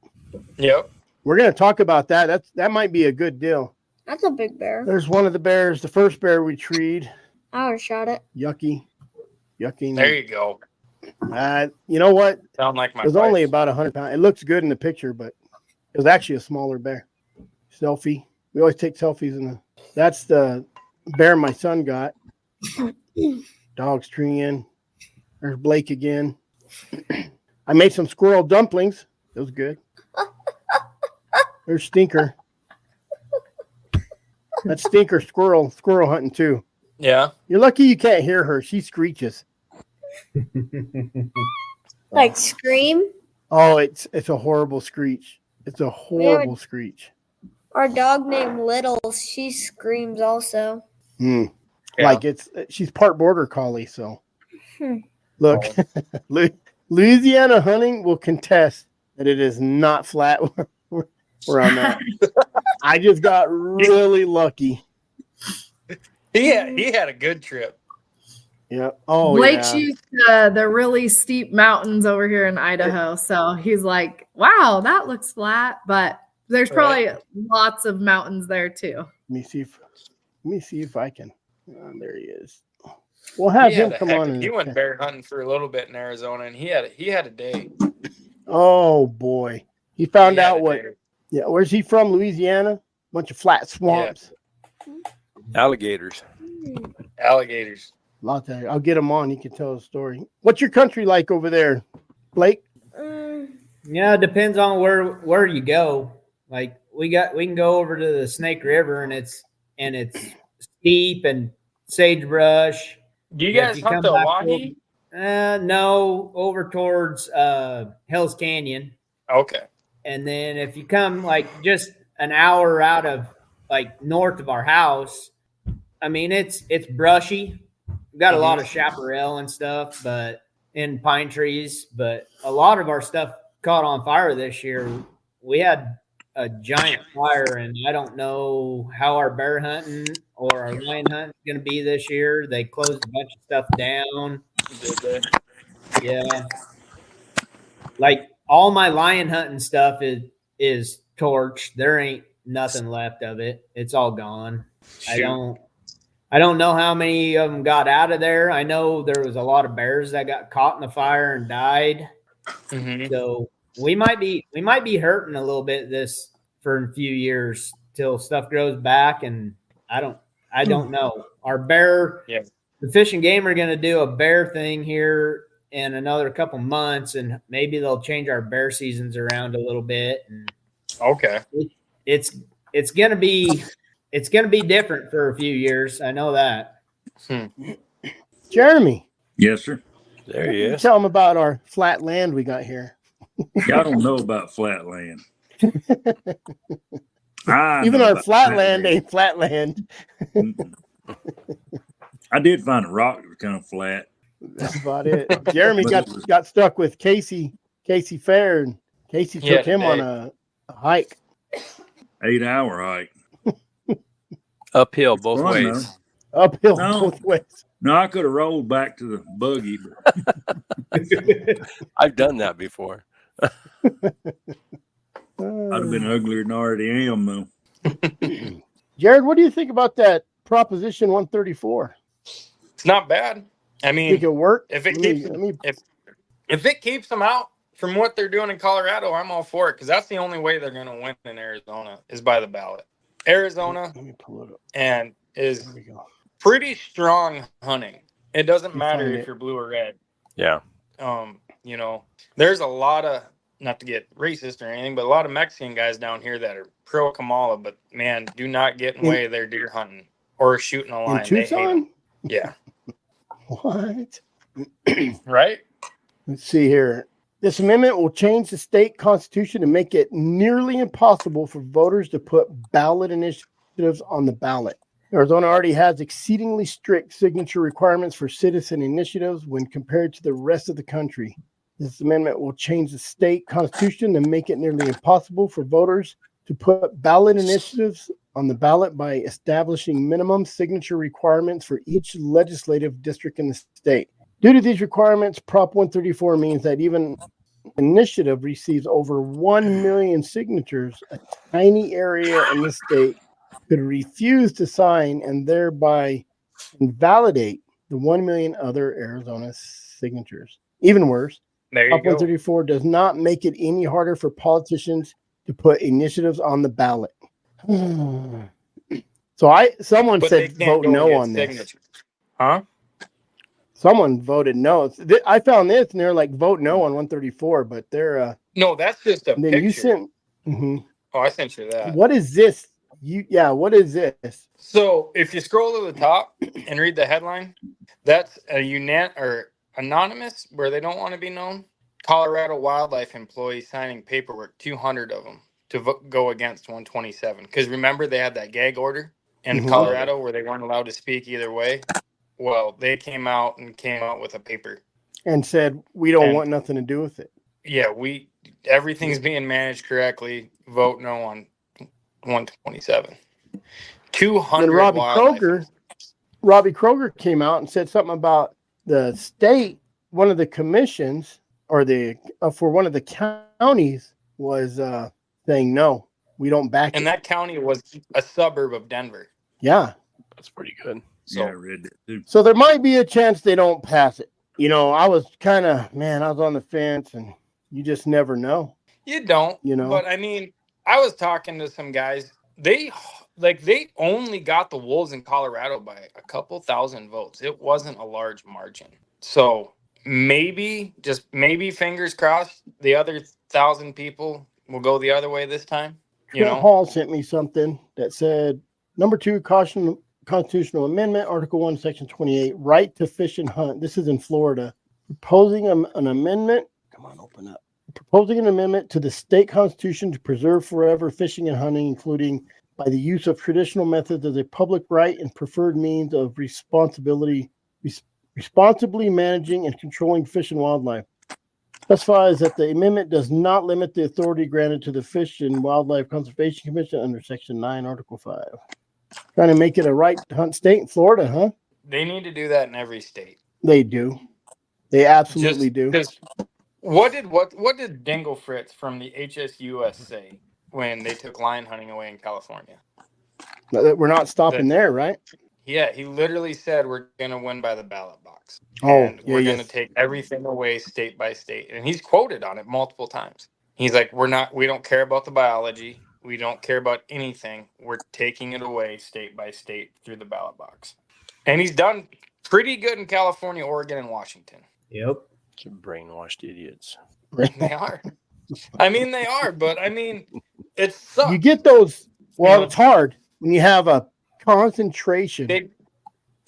It's a great thing what America has because everyone gets to vote. It also sucks because everyone gets to vote. They know how to manipulate the system. People who the major population areas get to vote and make rules for those of us who out in the country. I mean, and that's the problem. Kind of should be. What do you think? By county when it comes to stuff like that? Maybe they should have like we have hunting, like units or something. I don't know.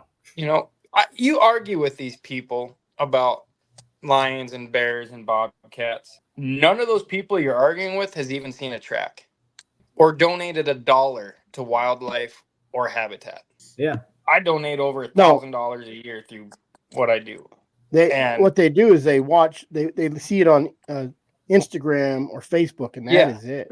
That is it. They don't donate money. They don't go on the trails. How many times have all of us been called out for a lion track and you go out and you're like, that's a Great Pyrenees. That's someone's sheepdog, More times than I like to talk about. That's the kind I find, Jared. I believe as a houndsman and clubs, we need to join together and let some of our differences slide and be well. Yeah. Oh, absolutely. We all know Arizona and New Mexico are better houndsmen than those Louisiana boys, but we still hang out with Jared. We still let him come on the show. Jeremy, I do. This was, how we were talking about alligators getting in your hounds? Mm-hmm. How many duck hunters lose labs? I don't know. There's a few every year. Okay.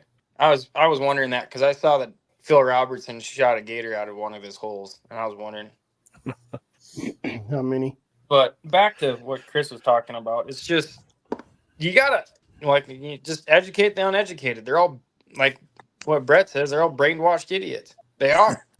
Yes. And you just need to brainwash them the right way. Like this guy right here, Robert Chase.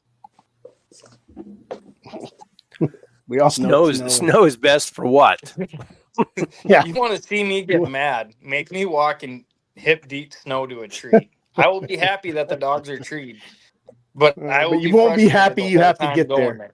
Yeah, I will be mad the whole time because my hands are gonna get cold, and I'm gonna cry and light a fire as soon as I get there. Nah, that's why you got to pack your snowshoes with you. You always got to have your snowshoes. I'd have to get some for my mule. What's that? What's snow? Yeah. I think I'm supposed to get some this weekend. I'll give y'all some water. Yeah. I will take some water. We could use the water. Yeah, we could use some moisture. That's for sure. We can too. We're actually jealous when we see floods. I see all that water back in Mississippi and North Carolina or where they're flooding. I'm like, gosh, dang. But of course, in Arizona, we get a 2-inch rain and the freeways are shut down because the underpasses are flooded. Full of water. Mm-hmm. They got to fix my road out here. It washed out during monsoon season. You don't hunt now. Guys, I got to bug out. I sat here and Why watched nighttime? Flatlander there eating. I got hungry. Yeah. Thanks for coming on. You didn't say nothing tonight. You just listened. I've been tired. I just got real tired today. I think it was all when I showed that conservative page. Yeah, I'm not good with politics and stuff. You're not good with people who say stupid stuff. I don't have a lot of patience. I don't. It's just it's a flaw of mine. I can't help it. And I'm 63 years old, so it's probably not going to change. No, probably going to get worse. Yeah. Get worse. Guys, thank you. All right. We'll see you next time. Take care. Well, I think the National Hounds Alliance, if they're going to do something, they need to do something now. I know they have a lot of stuff going on, but it ain't nothing. I told them today, I said, you guys need to start an email list just to throw out public and that PSAs, just to say, hey, we're chilling out. I mean, it ain't hard to go. There's a Nevada Houndsman Association. Everybody knows that Becky and Cleve are involved in some of that stuff. So it wouldn't hurt to reach out to them and say, who do I talk to? My Oregon? buddy's the president for Nevada. Oh, is he? Shoot, we'll Talent. get him on next week. We'll have to get him on. We'll see if he's in service. His house doesn't have power, so well, it does. It's just generators. He's a rancher, cowboy, buckaroo out in the middle of nowhere. Kinda. I mean, he's a rancher. Got solar panels and stuff. Last time I was out there, but yep. Yeah, they all do need to come together. We all gotta, we should be having some sort of meetings and just saying, hey, what do you guys? Well, Nevada's got a deal going on right now that no one. Oh, what is that? They're trying to do something. It's against the trappers, of course, but they're saying the mountain lions are getting caught too much in the bobcat traps. And small little lion. Now they're going after. Now they're trying to regulate like 24-hour checks, all sorts of stuff. Because I think I can't remember when I looked, but 12 lions got killed last year in lion traps. Or they had to put down, or bobcat traps. I mean. They had to put down 12 lions in bobcat traps because they were, wrangled their foot to no end or something. I don't know, but they were unsalvageable or whatever. A steel jaw or snare? Yeah. No, steel jaw. You can still drop snares in Nevada. So some of them could have been from the neck snares, but all the trappers I know in Nevada, all of them are steel jaws for bobcat. No one wants to screw up that bobcat hide. No. So that's what Nevada's got going on. I just got done talking to my buddy about that. He's going to go and talk to the commissions in the meeting in November about it. And it's the same guy. He's a bigwig doctor in Vegas or Tahoe. And he's against the trappers, the bear hunters, and the lion hunters in Nevada every year. He's this old guy with nothing better to do in his life. And it sucks because there's some commissioners in the Nevada board that they got a bleeding heart for the animals. Phone call. All right. I'm going to have to go, fellas. All right, guys. All right. Thanks for coming on. Take it easy. Okay. Oh, there's Blake. Oh, he'll take over. He's back. Real star of the show. Yep. We got going on out there, Jeremy? Who's trying to talk to you when you're on our show? Yeah. My dog. He says there's something out here. If it's your wife, if it's your wife, kick it. No, she's already asleep. Oh, he's out here barking at something. I don't know what he's barking at. Yeah. Are you guys getting any rain out there from that storm at all? You guys didn't get none of that? No, it's drier here than it is out there where you live. Oh shoot! It can't be that dry. It's dry, man. Bear hunting. We ain't had any significant rain in 2 months. Yeah, neither have we, huh, Jared? When did it rain? July? I think the last monsoon we got was beginning of August, right before. Well, shoot, no, it's probably end of July. Yeah. It rained while I was there. That was the end of August. I didn't get rain. Yeah. Well, you living down there? It was. Yeah, you live down there. Which you actually get more rain than anybody usually. It usually dumps in Tucson before it gets to us. Yeah, we get 3 years ago in Tucson, we got 17 inches in 3 months. I wish we got some rain. Dude, I know we need the rain and everything, but you want to talk about a pain in the butt cleaning dog eyeballs. Yep. From all that stuff. I mean, yeah. My wife, thank God, she works from home because she's been going out to the property twice a day and flushing eyes and cleaning their eyeballs out. I mean, it's every day they're buggering up on them. What happened? Because of the dust? No, there's the grass is dying down here now because we don't have any moisture. So all the grass seeds starting to fall to the ground. And man, sucking up their sinuses. Oh yeah, and it gets in their nose, it gets in their eyes. I got on this bad lion Friday down here, and she went into this tall patch of something, and the seeds were real, like almost like 9-shot BBs. I mean, super small, round grass seeds or vegetation seeds. And it took us, for 9 dogs, it took 3 hours to clean all the eyeballs out, because we do it for a little bit, let the dogs take a nap, go back out there, see what eyes are boogering up again, then go back and flush everything out again. It's nonstop. Compared to last year, I didn't have that problem, but we only got 1.5 inches of rain down here during monsoon season last year. So it didn't grow. The grass didn't grow at all. Yeah, the grass was, shin tall and not waist deep. Well, You get any rattlesnakes this year? Oh man, every year's down here is bad. I mean, I haven't had a dog get bit. I thought I was gonna get a dog get bit on Saturday.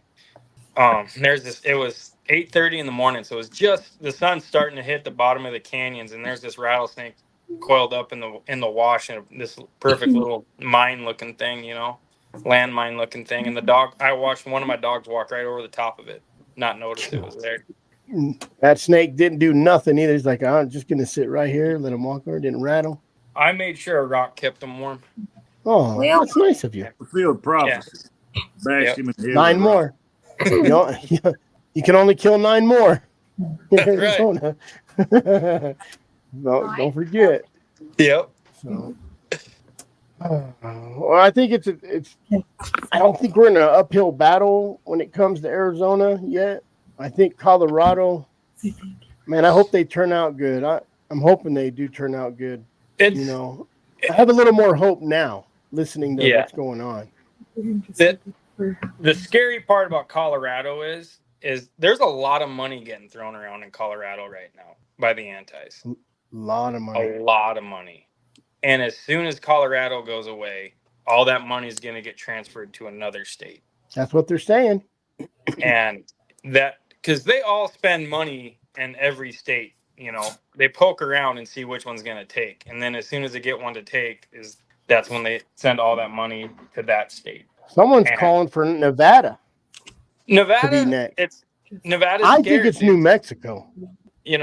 Thanks for having us. Get out of here. It's bedtime. Coming on, man. We'll get you on again. Yep. Okay. He loved doing it.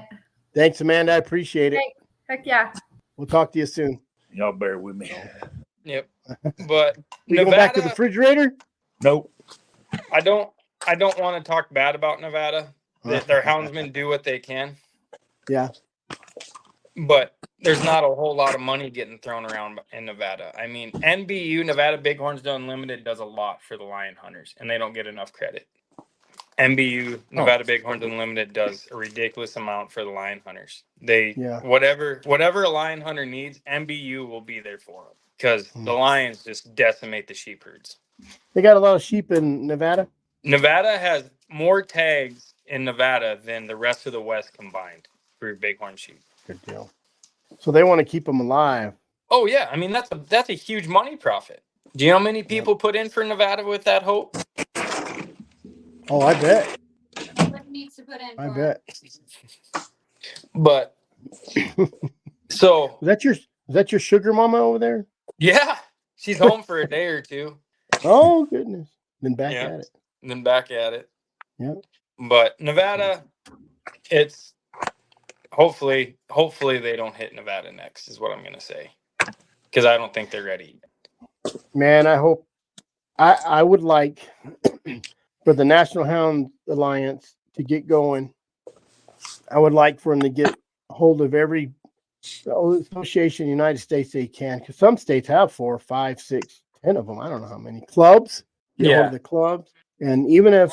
And I don't know, I was talking to a guy today and he said some of these associations and organizations are only like $15, $20 a year. Yeah. These dog guys need to quit being cheap bastards. I know you go buy Marlboro Lights for $10 a pack. And I know you go to Starbucks, some of you foofy suckers. Yeah. And I know you spend $5 to $8 a day. That's only Brett. He's the only one that drinks that stuff. Yeah. He's the only one that buys those $12 cigars and right. I did get a dog box priced out today, and my heart cried a little bit. From who? Don't say South Dog. Don't say No, I do have a dog box from South down south or whatever dog boxes Yeah. in my side by side. But he's out in Springerville. What's his name? Brandon Watson. Dog box for what? My Ford. Oh, well, shit. Just go buy some bed frames. I'll build you a dog box. I want to put it. So you know how everyone has rig racks for their dog boxes and all that. I don't rig bear. None of Mine that. comes off. I don't have one. Yeah. Well, I hate going through Reno, Vegas, and Phoenix and Tucson with my dogs. I probably get 15 pictures going from Nevada to Arizona every time I drive through those cities. So I'm putting a 2-inch, the dog box, so the dogs can breathe. I'm going to have 2 inches of clearance above the rail for all the dogs, and then expanded metal in the back where the door is going to be. So everyone knows I don't like the cold. So it's hot out. Everyone can stay cool. And then I'm putting a topper over the top. I'm going to weld the topper on top. So that way my bedroll, my tent, nothing gets wet. There you go. Nothing makes me more mad than having to set up my tent and dry out my bedroll because I left in the rain. Yeah. Yep. That's why I got a 4-door. Like put all the stuff in there. Yep. But so, because, before, well, you've seen my other dog boxes. There, I just strap everything down to the top. And that's why I like the rig racks, basically, because I put the chain on it. And if I'm not pulling my trailer, I'll throw everything on top, And if you're kind of prepared better, you buy you a nice tarp, just like a pack rig. Yep. I bought one of those dry bags. Yep. Fits perfect. But if I put a topper on it, I don't have to set up a tent anymore. You just sleep right in that topper. Top. Yeah. And the dogs can go underneath. Because it's an F-250, so I'm hunting out of my side-by-side when I hunt. Yeah. It's just that's made to haul the dogs, and just for me. There you go. That'll work. We could But build it. Is he building it out of aluminum or not? Or steel? No, it's steel. Kind of hurt my feelings. Here. And, well, I got a welder. I just got to go buy the metal and have the time to do it. And I'm lion hunting 3 days a week, so I'm Hit them scrap yards, man. Hit them scrap yards and buy that bed frame. It's lighter an angle. Yeah. I built mine out of bed frames and conduit. Yep. Oh, thumbs up. Yeah, he snuck that thumbs on it quick. There it goes. There you go. So yeah. I got a buddy that owns his own welding business, so I'm getting a deal on metal. I gotta go buy it and then weld it up. And there you go. You just look at you woke Dandy Florentine up. What? Yeah. Wait, what? Welding? I knew it. You guys couldn't do it. I love building dog boxes. I'm not gonna lie. I do. I don't mind it. I've built every one I've ever had, even my aluminum one. But I gotta modify mine. I'm gonna put some storage in it. The undercover guy had a cool one he built. Yeah. And he had a water tank in there, and he had a little 12-volt pump in there, and I think it was amazing. So I think I want to put in mine because I left it. I'm going to put it in the front, and then I want to put a little compressor in there too. And I'll just run the hose to the front and the back. You know what my buddy did? So he used to have a rock crawler, and rock crawling, that's all made out of round tubing. Oh yeah. He put an air chuck in his not in his seat, but where it wouldn't get hit. Yeah, in his frame. Filled it up. You could fill up 3 tires. Yep. And they were 42-inch tires on that crawler. So but they're only running 12 pounds max. Yeah, but no, he could air them up quite a bit. And then, so he did the same thing. He made a bumper and did the same thing on his Hound rig. He carries a CO2 tank now too in the bed. I have 2 of those CO2 tanks I need to fill up and mount in my truck because you could run the impact and everything off those. Yeah. So I mean, those little CO2 tanks, what are they, 3 feet tall? That's what I got. Mm-hmm. Yeah. For how much air those things hold, you could almost fill up a loader tire. Well, you can run the impact and air your tire up. Yeah, I need to build a bumper and mount those up under my bumpers. You don't see that anymore. No, I've had them sitting by my shop. I just hadn't had them filled up. And I think I'm going to fill one up, put it by my faucet. Because right now I have to run a hose to my dogs when it starts freezing. I'm just going to hook it up, a little thing on there where you can blow that hose out. As long as you blow them hoses out. I do got a water line dug all the way to my dogs, but I can't find. I witched it. Me and my son witched the same spot, and man, I can't find. But he just bought a little what are those Mermite backhoes? Has like a 20 horsepower motor in it. It's really cool little backhoe. So maybe I'll play with it and try to get my water done for this winter. There you go. Me and my dad was just talking about going down to Patagonia. Yeah. So, There's some lines down there still. So I think it's still open for bear too. It might be. 30. What was that? 35B? Yeah, 35B. Mm-hmm. I saw some bear tracks when I was down there. Yep. I mean, I always see bear tracks when I'm down there. Jeremy, you find any property over here yet? I hadn't looked. I hadn't had a chance. I've been on the road. We've been busy as all get out. But you talking bad about my dogs? My dogs were so good they snuck up on a bear that was asleep. They're good. And then I stuck a GoPro in his face, and he wakes up. And goes, it's on his channel, Louisiana Hunting. There's all right. Is that on your channel? It went on. It went up last night. I don't want an aluminum dog box, man. I'll beat it up. It's like an aluminum horse trailer. Everybody wants them aluminum light, but man, I'll beat the crap. I'd have to weld that every month. You know what's really hard on those over the rail dog boxes? That will eat a bed of a truck up. Well, I got plastic on mine. As long as you lay something down. Best thing you can lay down is conveyor belt. Well, you bolt it to the top of your truck bed? Oh, I don't. I use carrier bolts or the hooks, and they go to the tie downs on my truck. I weld the chain link in the front on both sides, and then I put the what are those called? Not carrier bolts, where you turn them and it tightens it up. Oh, turnbuckles? Turnbuckles. Yeah, I got 4 of those on. The back ones always, you got to keep an eye on them because they'll come loose. So I think I'm going to do is put a lock nut on that so I can tighten that down. Hopefully it won't come loose, or put a pin in it. So I got it covered. Well, guys, it's been 2 hours. Yep. Jeremy probably needs to go night-night. I'm used to staying up late. I bet. Have you been catching any coon yet or no? Yeah. Yeah. Treed 2 in one tree and 6 in another the other night. Oh shoot! It's hard right now. My dogs don't do good in this. I got one that does all right in this dry condition. Yeah. The rest of them are too hot nosed. I was reading a thing on coon hunting last week, and they said since coon prices plummeted and went to like, what is it, $3 a coon now or something? 50 cents here. Yeah, I mean, it's nothing. That no one's trapping coons anymore. And so guys are just having heydays with their dogs on the coons. I mean, one guy, he had a picture of 15 in one tree. Well, when I first started hunting this property, I had one little old dog, he came to the rendezvous with me and literally trained that dog on this property.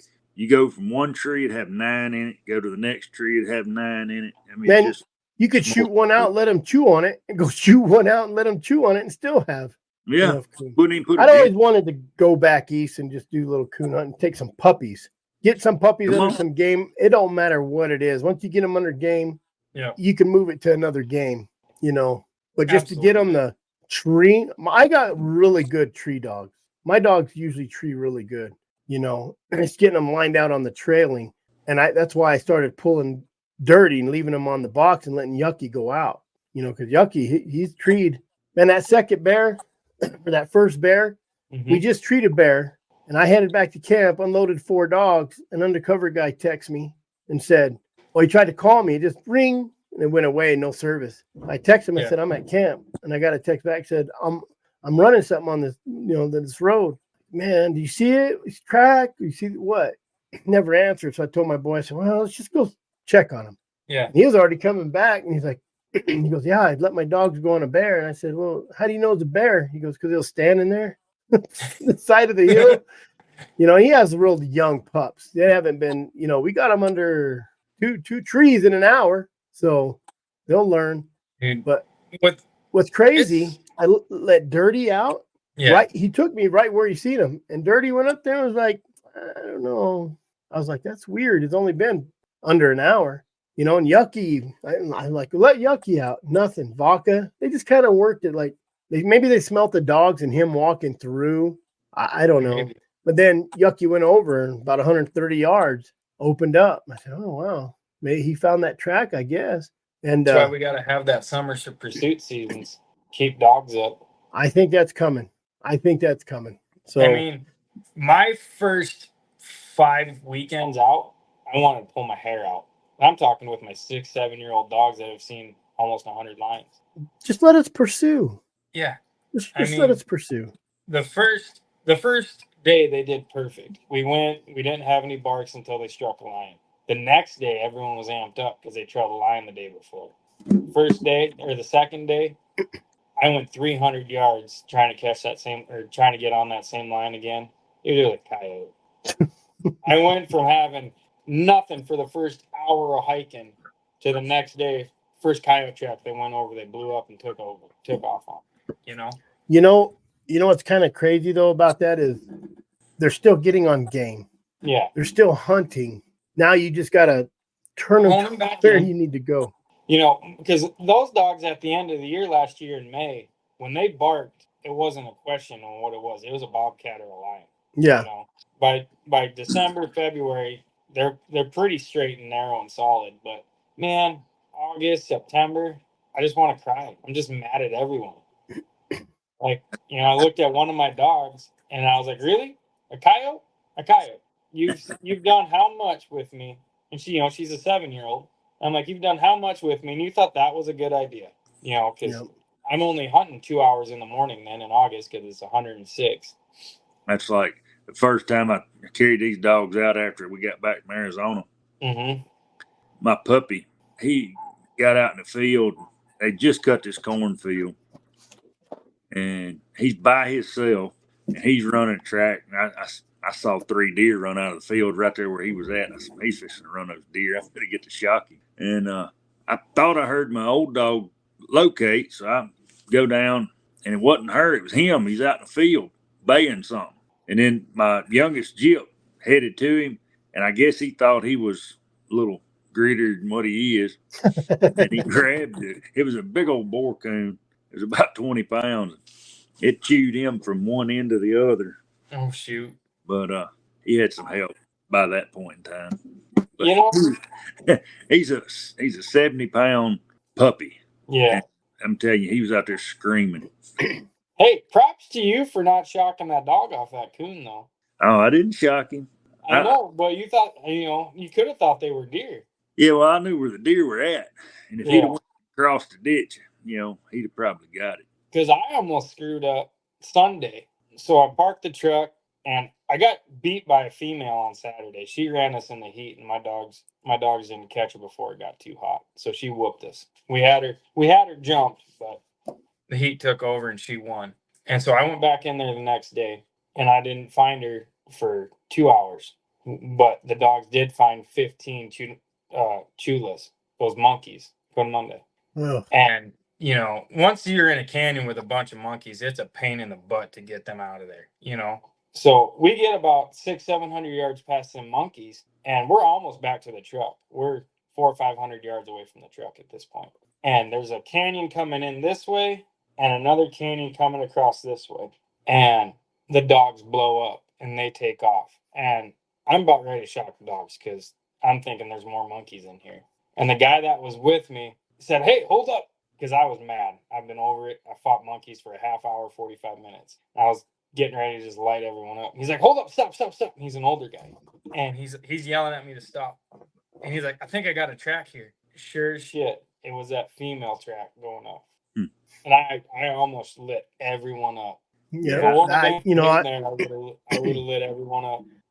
I've done that 100 times. One time I just forgot my shocker. I had Tritronics and it was in the truck. I walked back to get these dogs because they was trashing on elk. When I was walking back, I looked down, a big old bear print right up that elk, right up that.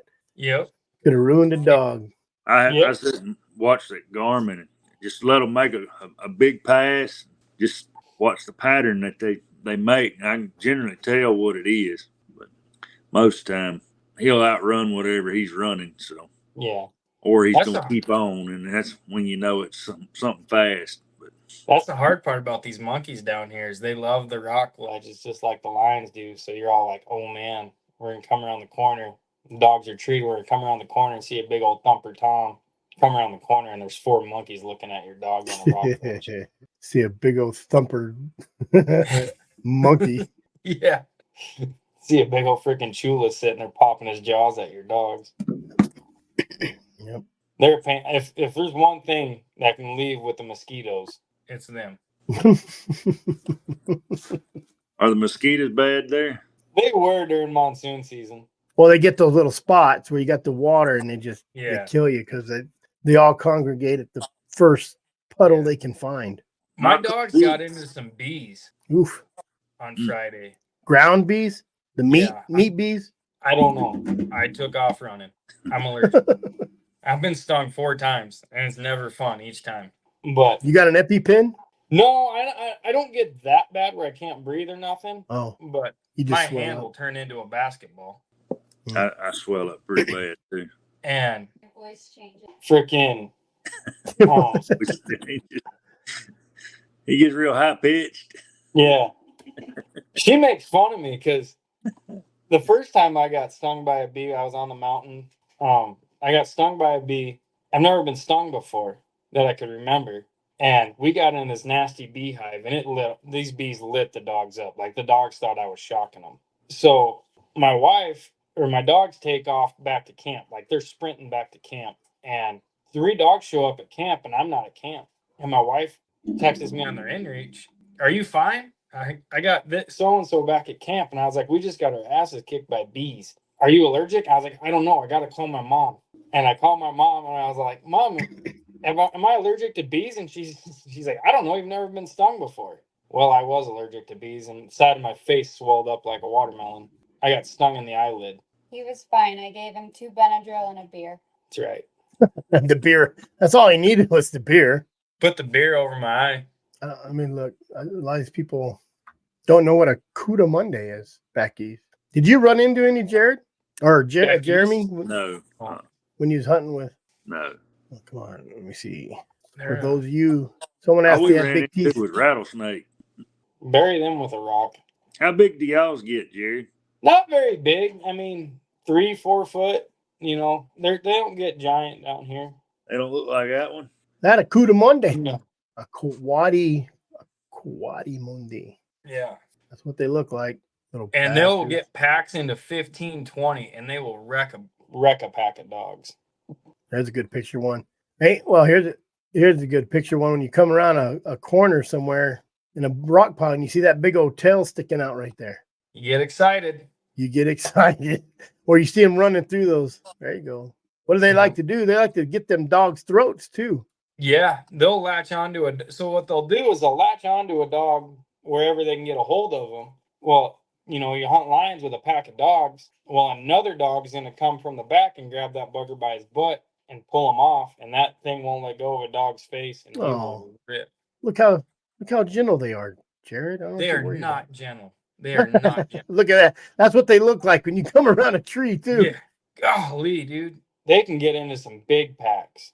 20. I've seen them. 15, 20. Yeah. So they're no fun. They'll kill a dog. Yeah. The worst I've heard is 3 dogs dying in one go. So. And it was just, just a Y'all bad just need deal. a couple of good cur dogs. Right. They'll fix that problem. Can you chase Cuda Monday with a dog? I don't know. I tried not to. Well, if you could, man, you just go get you a nice terrier hog dog and Jack Terrier. Yeah. I'd use my little blackmouth cur I got. I don't care if she gets hurt. She's a sweetheart of a girl, but I got that Catahoula I got. Thinking about breeding her to Dirty because he's good nosed and she's fast. So that's one thing I like about the curs is, man, they are built good. Mine's accident prone, but he's an ignorant sucker. He thinks he's as big as I am, and he's just gonna run in there and grab whatever it is.